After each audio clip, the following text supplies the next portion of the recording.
under section 100.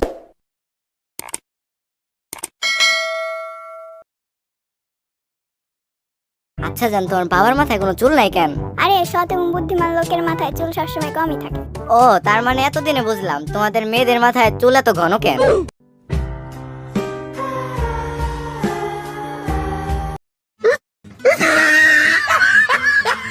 একটা কথা বলি? বলো। না মানে কথাটা অনেকক্ষণ ধরে বলতে যাচ্ছি, তুমি আবার রাগ করবে না তো? না বলো। না মানে তোমার সাথে আমি ব্রেকআপ করতে চাচ্ছিলাম। উফ, তুমি তো আমাকে ভয় দেখাই ফেলছিলে। আমি তো মনে করছিলাম তুমি খাবারের বিল দিতে পারবে না, টাকা নাই তোমার কাছে।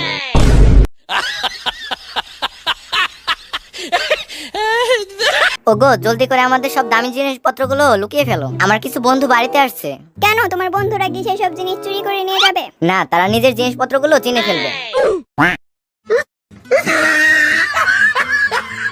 আচ্ছা বলো তো, স্বামী ও গাধার মধ্যে পার্থক্য কি? স্বামী গাধা হতে পারে, কিন্তু গাধা এত বড় গাধা না যে তোমার স্বামী হবে। জান, আমাকে বাঁচাও প্লিজ, আমাকে বাঁচাও। কেন, কি হয়েছে? জান, আমি তো পাশের বাসার একটা ছাগলকে মেরে ফেলছি, আমার নামে তো এখন কেস হয়ে গেছে। আমার তো মনে হচ্ছে আমার ফাঁসিই হবে।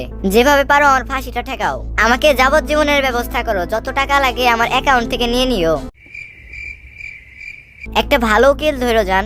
আচ্ছা আচ্ছা জান, আমি ব্যবস্থা করবো, তুমি টেনশন করো না।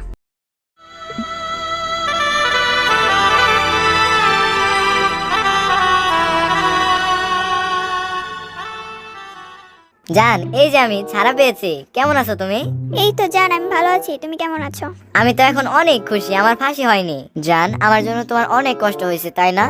জান, এটুকু তো কষ্ট হয়েছেই। বিচারক তো কোনোভাবে রাজি হচ্ছিল না তোমাকে যাবজ্জীবন দিতে। কেন জান, আমাকে কি ফাঁসির রায় দিয়েছিল? আরে না, জজ সাহেব তো তোমাকে বেকসুর খালাস দিয়েছিল, কিন্তু তোমার কথা রাখতে যে জজ সাহেব অনেক টাকা দিয়েছে যাবজ্জীবন কারাদণ্ডের জন্য। लौड़े लग गए